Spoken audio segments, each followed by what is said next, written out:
بسم اللہ الرحمن الرحیم۔ توبہ کے حوالے سے ایک بہت ہی اہم واقعہ۔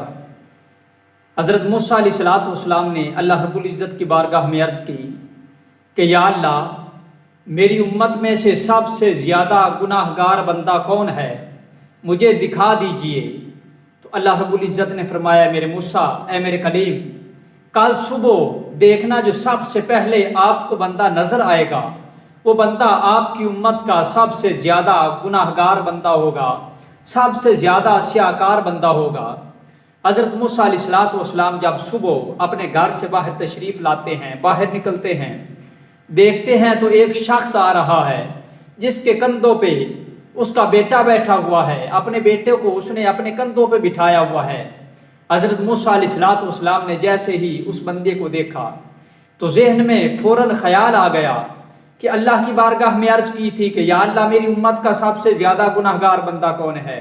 اللہ نے فرمایا تھا جو سب سے پہلے صبح آپ کو نظر آئے وہ آپ کی امت کا سب سے زیادہ گناہ گار بندہ ہوگا، تو لہٰذا یہ بندہ مجھے نظر آیا ہے، یہ بندہ میری امت کا سب سے زیادہ گناہ گار اور سیاہکار بندہ ہے۔ اب کچھ ٹائم گزرنے کے بعد حضرت موسیٰ علیہ السلام نے پھر اللہ رب العزت کی بارگاہ میں عرض کی کہ یا اللہ، اب میری امت کا مجھے ایسا بندہ دکھا دیجئے جو میری امت کا سب سے زیادہ نیک بندہ ہو، جو سب سے زیادہ آپ کو پسند ہو۔ اللہ رب العزت نے فرمایا میرے موسیٰ، اے میرے کلیم، شام کو دیکھنا جو سب سے پہلے آپ کو بندہ ملے گا وہ آپ کی امت کا سب سے زیادہ نیک بندہ ہوگا، سب سے زیادہ وہ مجھے پسند بندہ ہوگا۔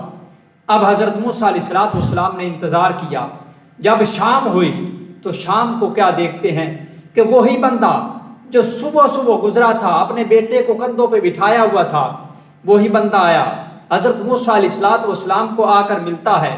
حضرت موسیٰ علیہ السلام اللہ رب العزت کی بارگاہ میں عرض کرتے ہیں کہ یا اللہ، ماجرا سمجھ میں نہیں آیا، معاملہ سمجھ میں نہیں آیا۔ صبح میں نے عرض کی تھی کہ یا اللہ، مجھے گناہ گار بندہ دکھا، تو آپ نے حکم فرمایا جو سب سے پہلے آپ کو نظر آئے وہ آپ کی امت کا گناہ گار بندہ ہوگا۔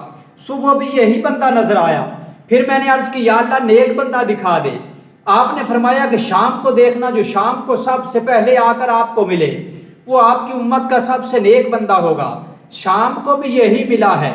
یا اللہ، آگ اور پانی اکٹھے کیسے ہو سکتے ہیں؟ گناہ گار اور نیک یہ دونوں اکٹھے کیسے ہو سکتے ہیں؟ اللہ رب العزت نے فرمایا میرے موسیٰ، جب یہ صبح جا رہا تھا یہ سب سے زیادہ گناہ گار بندہ تھا، اس نے اپنے بیٹے کو کندھوں پہ بٹھایا ہوا تھا۔ چلتے چلتے راستے میں ایک بہت بڑا جنگل آیا۔ جب جنگل میں پہنچے تو اس کے بیٹے نے اس سے سوال کیا کہ ابا جی، اس جنگل سے بڑی بھی کوئی چیز ہے؟ تو باپ نے کہا ہاں بیٹا، اس جنگل سے بڑے یہ پہاڑ ہیں۔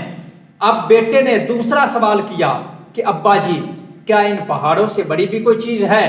تو باپ نے کہا ہاں بیٹا، ان پہاڑوں سے بڑے یہ اللہ کے آسمان ہیں۔ اب بیٹے نے پھر سوال کیا ابا جی، کیا ان آسمانوں سے بڑی بھی کوئی چیز ہے؟ اب باپ کی آنکھوں میں آنسو آ گئے، عرض کرتا ہے ہاں بیٹا، ان آسمانوں سے بڑے تیرے باپ کے گناہ ہیں۔ اب شرمندہ ہو کر اپنے بیٹے کو بتا رہا تھا۔ اب بیٹے نے پھر سوال کیا ابا، کیا آپ کے گناہوں سے بڑی بھی کوئی چیز ہے؟ اب باپ نے کہا ہاں بیٹا، میرے گناہوں سے بڑی اللہ کی رحمت ہے۔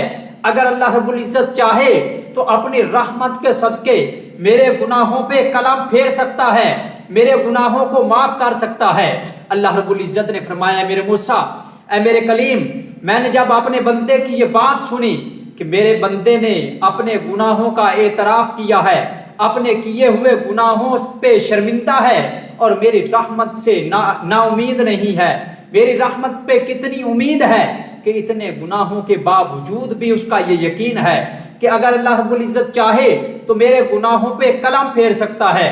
فرمایا کہ اے میرے موسیٰ، مجھے اس بندے کے یہ الفاظ بہت پسند آئے، میری رحمت جوش میں آ گئی، تو میں نے اس کے تمام گناہوں پہ قلم پھیر دی اور تمام گناہ معاف کر دیے۔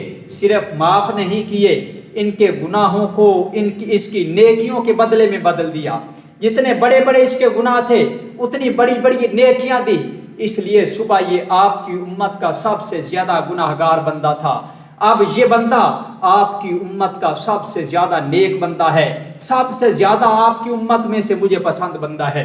اب دیکھیے اتنے بڑے گناہ کیے ہوئے تھے، لیکن اللہ رب العزت کا ڈر تھا، اللہ رب العزت کے خوف کی وجہ سے اس کی آنکھوں میں آنسو آئے، تو اللہ رب العزت نے اس کے گناہوں کو نہیں دیکھا، بلکہ اپنے بندے کی شرمندگی اور اپنے بندے کی امید اور اپنے بندے کی آنکھوں میں آنسو دیکھ کر اللہ رب العزت نے اس کے گناہوں پہ قلم پھیر دی اور اس کے گناہوں کو نیکیوں میں بدل دیا۔ تو ہمیں بھی چاہیے کہ ہم بھی ہر وقت اللہ رب العزت کی بارگاہ میں توبہ کرتے رہیں، اللہ رب العزت